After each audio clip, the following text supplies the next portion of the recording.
Focus, ideate, innovate, enable.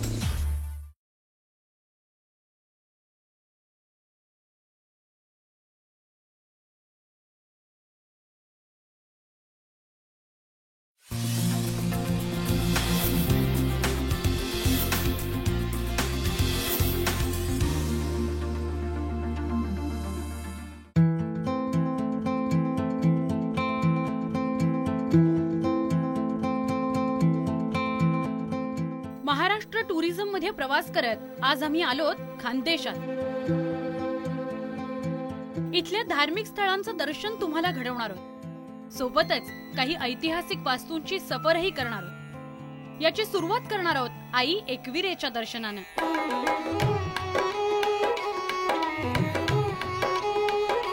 Panjhra नदीच्या किनाऱ्यावर असलेलं आदिमाया एकविरा देवीचं हे पुरातन मंदिर.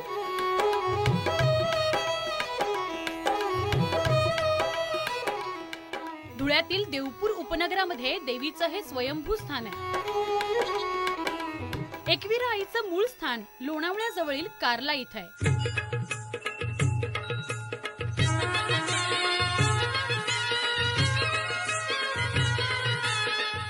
डोंगरावर राहून कोळ्यांवर कृपादृष्टी ठेवणारी आई, भक्तांच्या हाकेला धावणारी देवी असा एकविरेचा महिमा सांगितला जातो. विदर्भातील भक्तांसाठी अमरावतीत तर खानदेशातील आईच्या भक्तांसाठी धुळ्यात एकविरा देवीची उपपीठ आहेत.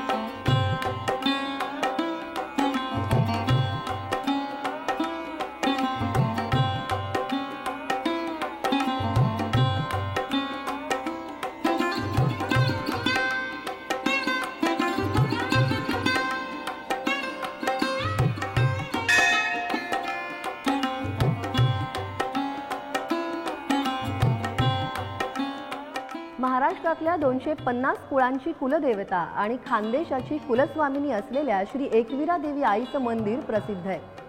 पांझरा नदी किनाऱ्यावरच्या या मंदिराचा जीर्णोद्धार अहिल्यादेवी होळकरांनी केला होता असा इतिहासात उल्लेख आढळतो.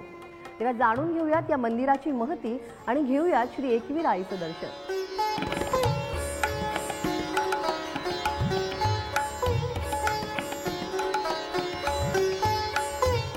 खानदेशातील 250 कुळांची ही कुलस्वामिनी.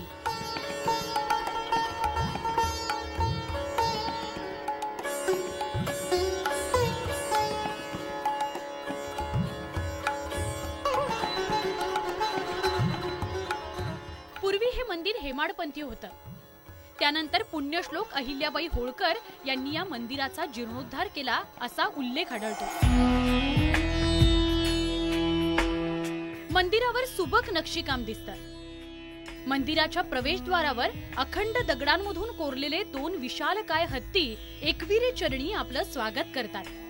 तर आत गाभाऱ्या बाहेरील महाद्वारावर चांदीचा पत्रा असून त्याला सोन्याचा मुलामा दिला गेलाय.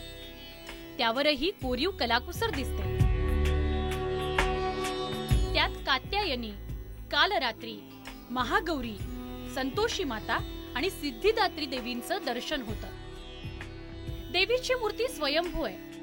अष्टभुजा असलेल्या आई एकविरेच्या मूर्तीवर शेंदूर लेपन केलंय. पूर्वाभिमुख असलेली देवी पद्मासनावर आरूढ झाली आहे.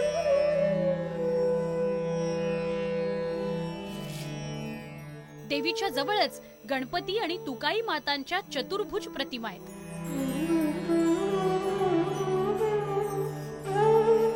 या मंदिरात पूजेसाठी स्त्रीला प्रथम मान दिला जातो. दर्शन सोहळ्यासाठी ह्या मंदिरात प्रथम सौभाग्यवती म्हणजे स्त्रीला, लक्ष्मीला मान दिलेला आहे. आणि पुरुषांना जर दर्शनासाठी गाभाऱ्यात जायचं असेल तर त्यांना सोवळं नेसून आणि सोवळं परिधान केल्याशिवाय आतमध्ये प्रवेश नसतो. त्या ठिकाणी आई भगवतीच्या समोर श्रीयंत्र आहे. या श्रीयंत्रावर महिलांकडनं पूजा केली जाते. संपूर्ण पूजेसाठी महिला आणि पुरुष हे ज्या वेळेला पूजेला बसतात, कुठलीही पूजा करत असताना महिला ही पुरुषांच्या हाताला हात लावते, नंतर पूजा करते. पण श्रीयंत्रावर कुंकुम मार्जन करत असताना श्री कुंकुम मार्जन करते आणि तिच्या हाताला हात पुरुष लावतो. ही परंपरा या ठिकाणी आहे.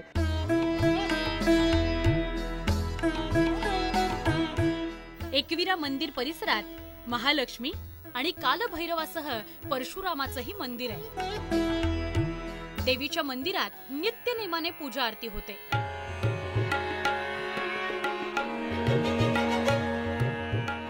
खानदेशासह राज्यभरातून येणारे देवीचे भाविक, अखंडपणे चालणाऱ्या आरत्या यामुळे मंदिर परिसर भक्तिमय वातावरणात अक्षरशः न्हाऊन निघतो.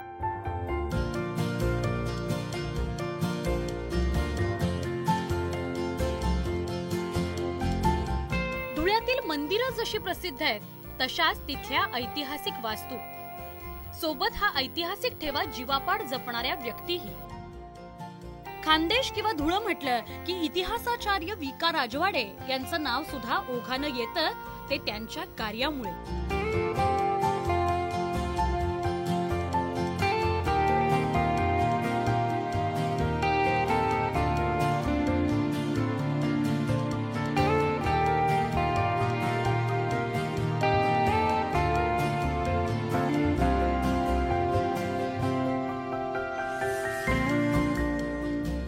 भारतात इतिहास संशोधन करणाऱ्या काही मोजक्याच संस्था आहेत.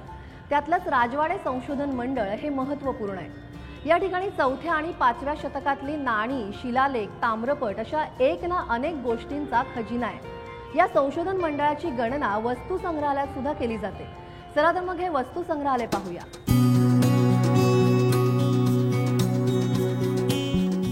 इतिहासाचा अभ्यास करताना आजही इतिहासाचार्य वी.का. राजवाडे यांचं नाव आदरानं घेतलं जातं. पुण्यातून धुळ्यात आल्यानंतर राजवाडे यांनी 26 वर्षांच्या वास्तव्यात इतिहास संशोधनाचं मोलाचं कार्य केलं. त्यांच्याच नावाने असलेलं हे इतिहासाचार्य वी.का. राजवाडे वस्तू संग्रहालय. एकमजली असलेल्या या वस्तू संग्रहालयात हेमाडपंथी मंदिरातील मूर्ती दिसतात.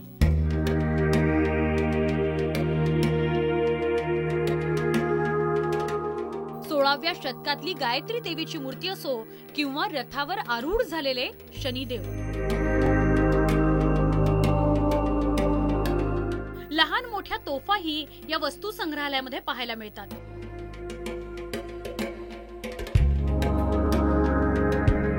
साधारणतः 10व्या ते 15व्या शतकातल्या या सगळ्या मूर्ती आणि शिल्प असल्याचं इतिहास संशोधकांचं म्हणणं आहे. प्रामुख्यानं विष्णू अवतारातील शिल्प इथं दिसतात. त्यात लक्ष्मी विष्णूच्या मूर्तीसोबत लक्ष वेधून घेते ती वराहाची मूर्ती. 12व्या शतकातील वराह अवताराचं हे शिल्प. वराहाच्या शरीराच्या एका बाजूला समुद्र मंथनाचं दृश्य दाखवणारं बारीक कोरीव काम केलेलं असून दुसऱ्या बाजूला वराहाच्या सुळ्यात हिरण्याक्षाचा हात दिसतो. दगडी हत्ती, देवदेवतांच्या मूर्ती तर इथे दिसतातच. 12व्या शतकातील नादमधुर मूर्तीही इथे पाहायला मिळतात. हा शिल्परूपी खजिना पाहतच राहावा असं वाटतं. एका राजवाड्यातील कोरीव काम केलेले विशाल लाकडी खांब खास या वस्तू संग्रहालयात आहेत. तसेच जतन करून ठेवलेत. त्यामुळे इथे राजवाड्याचा माहोल तयार झालेला दिसतो.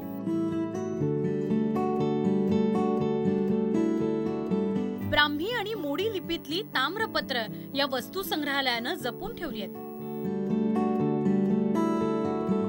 सोबत दिसतात पेशवा आणि मुघलकालीन फरमान. मुमताज महलनी काढलेलं उर्दू मधलं फरमान. बाळाजी विश्वनाथ, शाहू महाराजांची पत्र असा अनमोल खजिनाच इथं पाहायला मिळतो.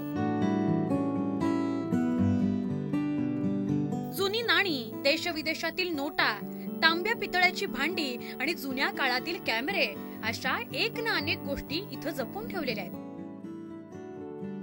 हा इतिहास, हा वारसा जतन करण्याचं काम आज राजवाडे वस्तू संग्रहालयासारख्या संस्था अगदी तळमळीनं करतायत. एकविरा आईचं दर्शन झालं, राजवाडे वस्तू संग्रहालयातल्या वस्तूंचा खजिना पाहिला. ही धुळे पर्यटनाची सफर अशीच सुरू राहणार आहे. पण वेळ झाली एका छोट्याशा ब्रेकची. तुम्ही पहा फक्त IBN लोकमत.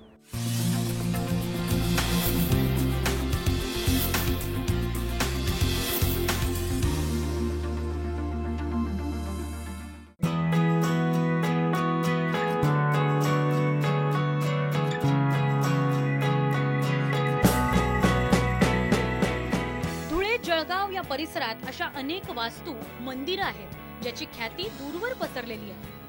हे मंगळ ग्रह मंदिरही त्यातलंच आहे.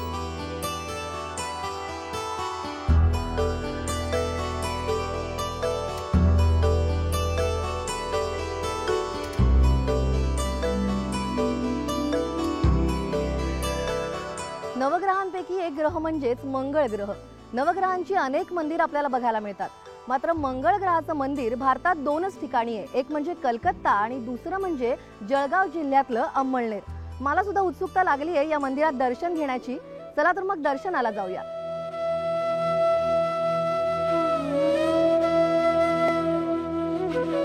मंगळ ग्रहाचा कृपाशीर्वाद राहावा याकरता अनेक जण उपास तापास करतात, त्याची पूजा अर्चाही करतात. अशांचं श्रद्धास्थान असलेलं जळगावच्या अंमळनेर मधलं हे मंगळ ग्रह मंदिर.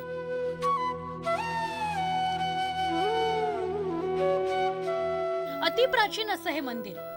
ते कोणी बांधलं त्यामागचा इतिहास याची माहिती आढळत नाही. परंतु 1933 साली मंदिराचा जीर्णोद्धार झाला होता. त्यानंतर अनेक वर्ष जळगाव महापालिकेच्या देखरेखीखाली हे मंदिर होतं. 1999 मध्ये पुन्हा एकदा मंदिराचा जीर्णोद्धार करण्यात आला आणि त्यानंतर मंदिराचं रूपडच पालटलं.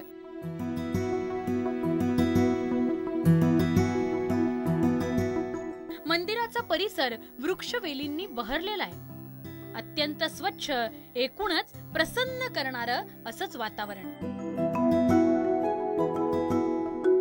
या मंदिराच्या परिसरात मंगळवन, तुळसाई बाग, रोटरी उद्यान, नौकार कुटी आहे. अंगावर पाण्याचे थंड तुषार उडवणारा सुंदर कारंजाही दिसतो. जीर्णोद्धारानंतर या प्राचीन मंदिराची सुंदरता नव्यानं समोर आली आहे.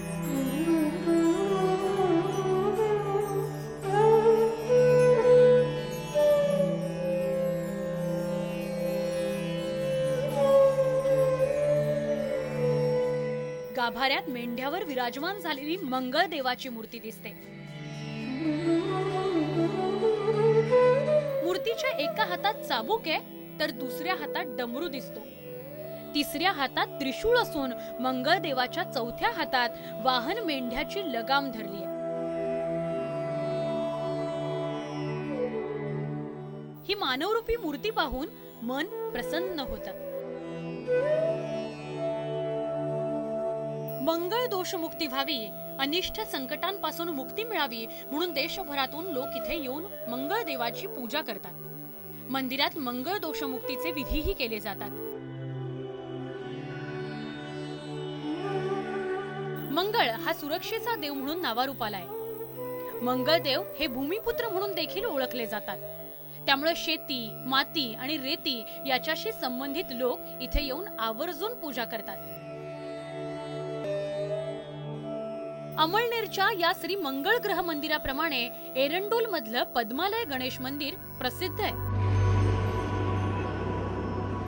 जळगाव जिल्ह्यातील एरंडोल पासून अवघ्या 5 किलोमीटर अंतरावर असलेल्या पद्मालय गावातलं हे गणेश मंदिर.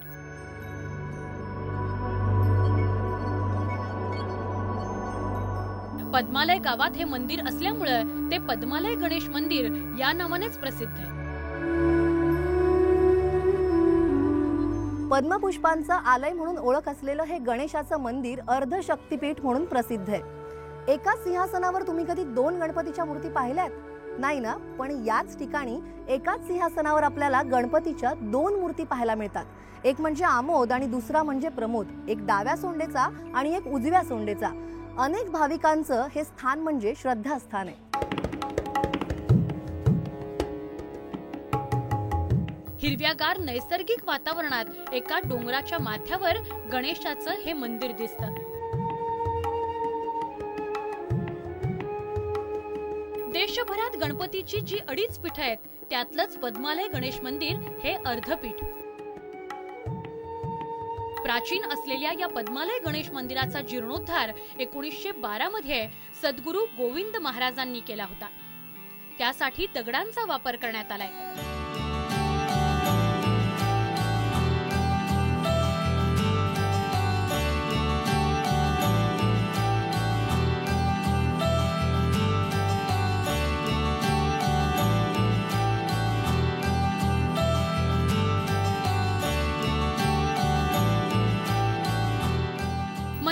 प्रवेश करताना गणरायाचं वाहन असलेल्या उंदराची दगडापासून बनवलेली 4 फूट लांब प्रतिमा दिसते.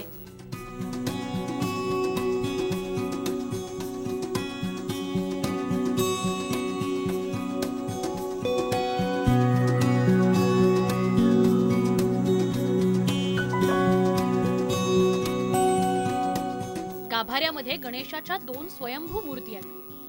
आमोद आणि प्रमोद अशी त्यांची नावं.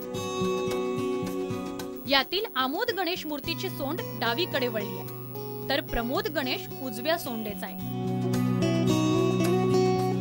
दोन्ही गणपतींसाठी चांदीचं सुबक सिंहासन असून दोन्ही मूर्तींच्या माथी चांदीचे मुकुट दिसतात.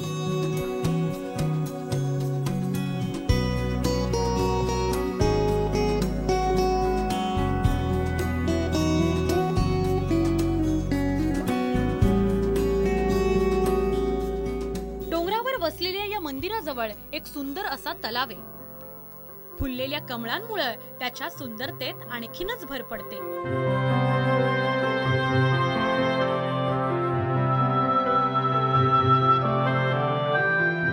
धुळ्यात अशी अनेक ठिकाणं आहेत ज्याची माहिती कुणाला फारशी नाही. महाराष्ट्र टुरिझम मध्ये अशाच ठिकाणांची माहितीही आपल्याला मिळणार आहे. खानदेश मधील तीर्थक्षेत्रांची यात्रा करताना बलसाने इथलं हेमाडपंथी बांधकाम असलेली अनेक मंदिरं दिसतात.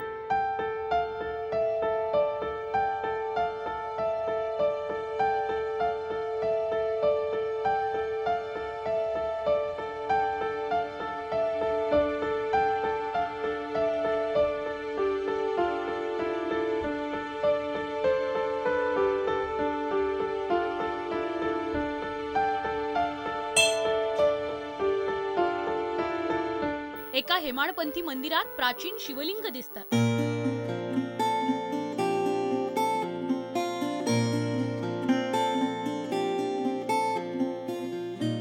आजही या मंदिरात नित्य नेमाने पूजा अर्चा केली जाते.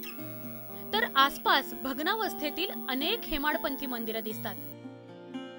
बाहेरून या मंदिरांची हानी झाली असली तरी त्यांच्या गाभाऱ्यातील शिल्पकला अजूनही शाबूत आहे. ही मंदिरं म्हणजे लाख मोलाचा ठेवा ठरू शकतात. खानदेशातील या भक्तिमय वातावरणानं न्हावून निघाल्यानंतर आता आपण जाणार आहोत खानदेशातील ऐतिहासिक ठेवा पाहण्यासाठी, इतिहास जागवणारा गाळणा किल्ला पाहण्यासाठी. प्राचीन आणि दुर्मिळ मंगळ ग्रह आणि पद्मालय मंदिराचं दर्शन घेतल्यानंतर आता वेळ झाली एका छोट्याशा ब्रेकची. तुम्ही कुठेही जाऊ नका, पहा फक्त IBN लोकमत.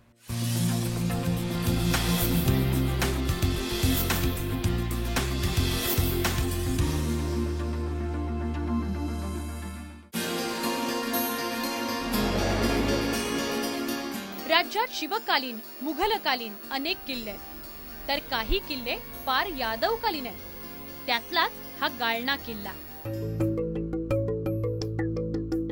धुळ्यापासून जवळ असलेल्या गाळणा गावात हा किल्ला दिसतो.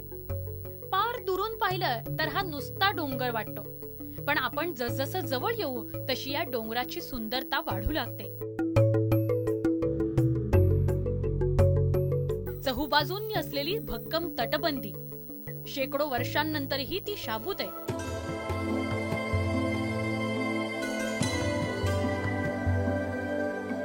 नागमोडी वळण घेत असलेली ही तटबंदी किल्ला अभेद्य ठेवण्यासाठी खास बनवण्यात आली होती.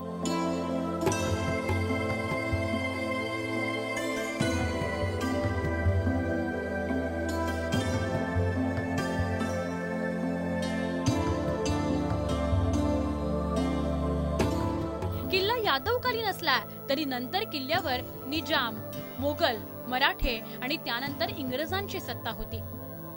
त्या राजवटीच्या पाऊलखुणा इथं पाहायला मिळतात.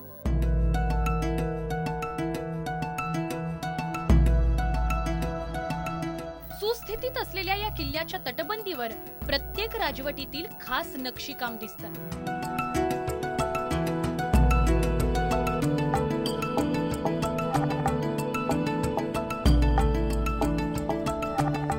खानदेशातल्या अनेक किल्ल्यांची पडझड झाली असली तरी गाळण्याचा हा किल्ला आजही सुस्थितीत आहे. इथल्या तटबंदीवरचा हा झरोका म्हणजे त्या काळातल्या वास्तुकलेचा उत्कृष्ट नमुनाच म्हणावा लागेल. गाळणा किल्ल्याचं मुख्य प्रवेशद्वार असो किंवा आतले 2 दरवाजे, त्यांचं दगडी बांधकाम आजही आहे तसंच आहे. झरोखा दगडी असला तरी त्याच्या आत आणि बाहेरही तत्कालीन कारागिरांनी केलेली कलाकुसर दिसते.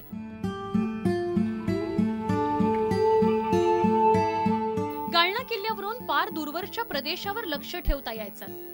आजही आपण या किल्ल्यावर आलो की वरून आसपासचा परिसर स्पष्टपणे दिसतो.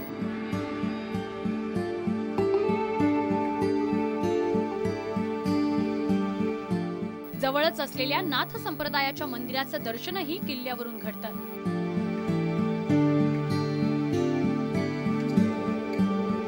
मुस्लिम राजांची सत्ता अनेक वर्ष असल्यामुळे या किल्ल्यावर एक दर्गाही दिसतो.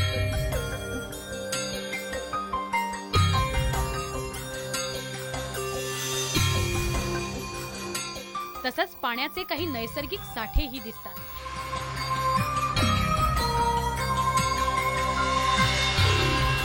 पुणे कोकण पट्ट्यातील गडकिल्ले प्रसिद्ध असल्यामुळे तिथे साहजिकच पर्यटकांचा ओढा जास्त दिसतो.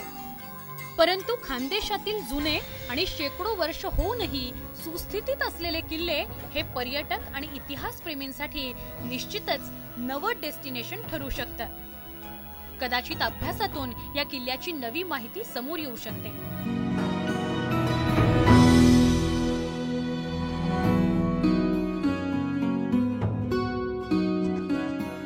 पर्यटनाची ही अनलिमिटेड सफर अशीच सुरू राहणार आहे. पण या भागात वेळ झाली आहे इथेच थांबण्याची. पुढच्या भागात भेटणार आहोत एका नवीन डेस्टिनेशनसह. पहा फक्त IBN लोकमत.